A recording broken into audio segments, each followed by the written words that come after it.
Bienvenue à ce numéro du Journal des journaux paru du 29 avril au 5 mai. Un numéro que nous entamons avec l'actualité diplomatique au pays. À cet effet gouvernance, Angela Merkel au Niger, dessous d'une diplomatie, a constitué l'un des titres à la une de l'hebdomadaire Le Nouveau Républicain. Pour qui ce voyage, contrairement à ce qui se susurre, pourrait être celui d'une mise au point, pour ne pas dire d'une mise en garde pour rappeler Niamey à de responsabilités dans ses relations avec certains pays. Monde Afrique notait déjà que le dernier entretien de l'ambassadeur des États-Unis au Niger, reçu en audience il y a 2 semaines au palais de la présidence, visait à attirer l'attention du président nigérien sur certaines fréquentations de son régime qui héberge bien d'hommes peu recommandables que l'Amérique est en train de pister depuis un certain temps selon le journal qui poursuit. Et comme dirait l'autre, les choses ont l'air de se gâter pour les Renaissants. À l'annonce des mauvaises saisons, il y a des signes qui ne trompent pas, conclut le Nouveau Républicain. Adoption du nouveau code électoral par le gouvernement, le forcing risqué des Renaissants, titre à la une de sa parution datant du 2 mai, le bi-hebdomadaire L'événement. D'après qui, en approuvant lors du Conseil des ministres du 29 avril 2019 le projet de loi portant code électoral, fruit d'une exclusion totale de l'opposition politique au processus électoral en cours, les Renaissants viennent de prouver une fois encore qu'ils s'accommodent bien du forcing, en lieu et place d'un consensus. Mais cette exclusion en elle-même porte des risques selon le journal, pour qui tout d'abord, elle dévoile la hantise qui gagne le parti rose quant à la perte de la bride du pouvoir à travers des élections inclusives et crédibles.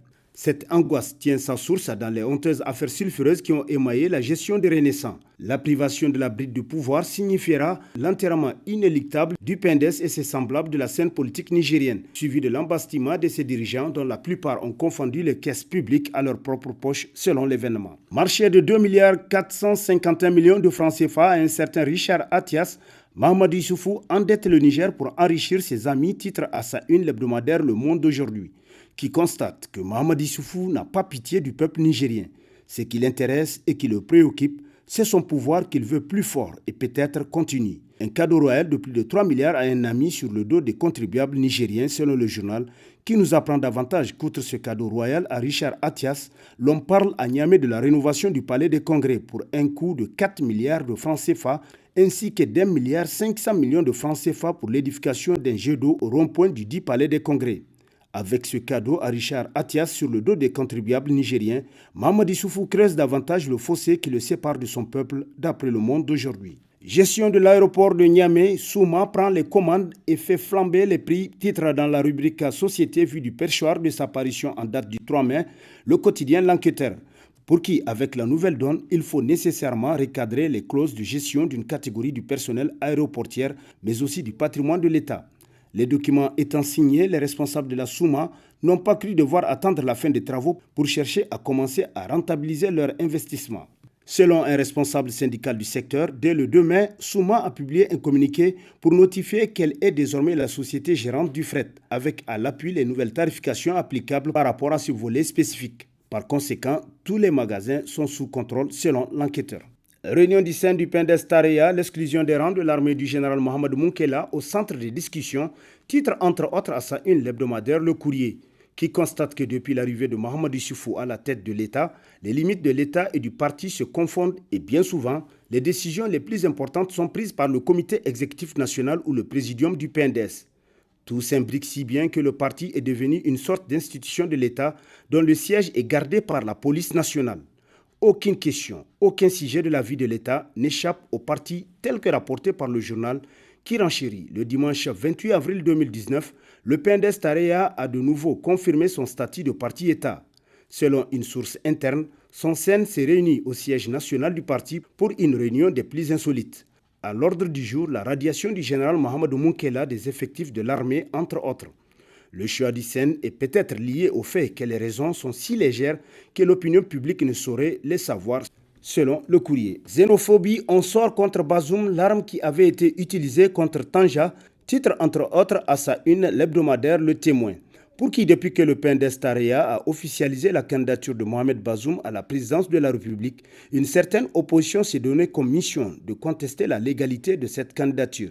Si ça n'avait pas prospéré avec Tanja, ça ne prospérera certainement pas avec Bazoum.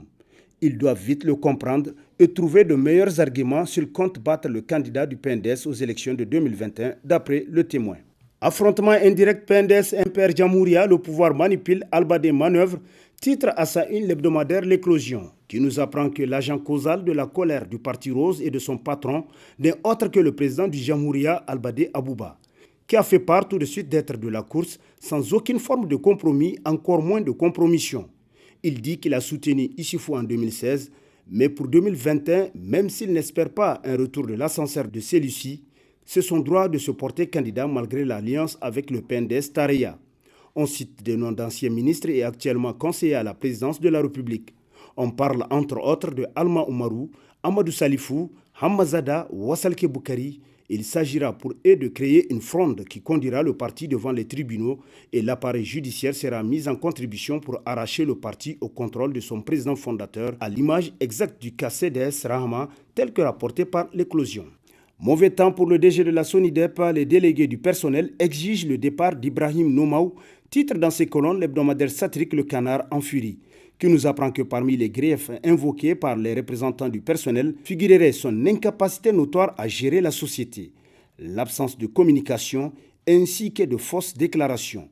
Membre influent du PNDS Tareya et surtout un très proche du président de la République Issoufou Mahamadou, Ibrahim Nomaou est un ancien président de l'organisation des jeunes Tareya OJT, ancien ministre de l'équipement au cours du premier mandat de la Renaissance.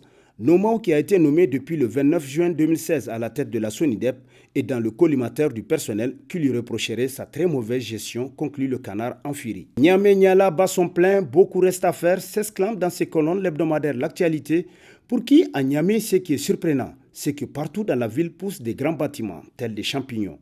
Mais ce qui fait défaut, c'est justement la propriété. Tous les quartiers sont pratiquement sales. Partout, l'on observe des châssis plastiques et autres se répandent à même le sol. Aucune commune n'a son dépotoir d'ordures propre à elle, constate le journal qui poursuit. Les riverains, du coup, déversent les ordures où cela leur semble bon. Il faut également noter cette pratique dégoûtante qu'exercent les Nigériens, celle de déverser les eaux usées à la devanture des habitats. La délégation spéciale de la ville de Niamey est censée installer dans chaque commune de grosses poubelles à travers lesquelles les habitants déverseront à leur tour les ordures selon l'actualité.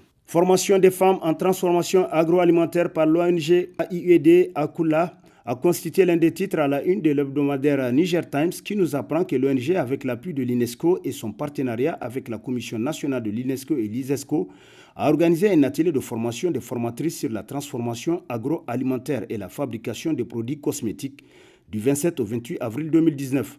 Cette séance de formation, qui a lieu dans la salle de réunion de la reine Salma Darani de Dosso, a regroupé une quarantaine de femmes venues des régions de Dosso, Niamey, Tawa et Tillabéri. L'ONG AEID est créée en novembre 2010 avec des objectifs suivants: promouvoir la mutualisation des compétences, former les femmes afin de réduire leur vulnérabilité, promouvoir le développement durable. Elle intervient dans les domaines de la santé, l'environnement et l'éducation, nous apprend davantage Niger Times. Assassinat du chef d'Inates, acte crapulé ou politique, s'interroge dans ses colonnes l'hebdomadaire Le Républicain, qui parle de stupeur. C'est le sentiment général à Inates dans la région de Tillabéri après l'assassinat du chef de groupement de cette localité, Arissal Ag Amdash. L'indignation est non seulement due à l'aura dont jouissait le chef assassiné auprès de sa communauté, mais aussi en raison des circonstances de sa mort. Son cousin a lui aussi trouvé tragiquement la mort au moment de l'attaque menée par des individus armés non identifiés au domicile du défunt chef, nous apprend le journal qui poursuit plus loin. Une chose est sûre, le chef de groupement assassiné est réputé pour être un fidèle auxiliaire de l'administration, un serviteur de l'État qui a fait obstacle à l'implantation des groupes terroristes et criminels dans cette partie du territoire. Son concours est si apprécié.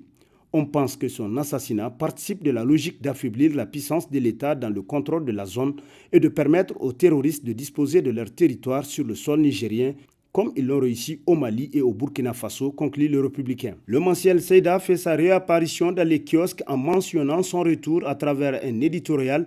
Ainsi, selon le journal du point de vue de la forme, le mensuel revient sous son format tabloïd, même si de nombreux lecteurs préfèrent le format magazine plus facile à archiver.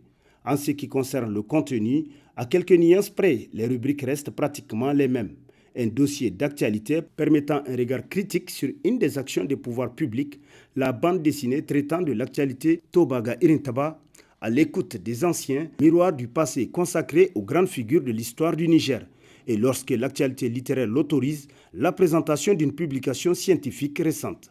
Alors, bon vent au mensuel CEDA. Et sur ce, prend fin le présent numéro de la revue de presse. Prochain rendez-vous, plaise à Dieu, dans une semaine, avec toujours la même passion de vous servir. Bonne lecture et au revoir.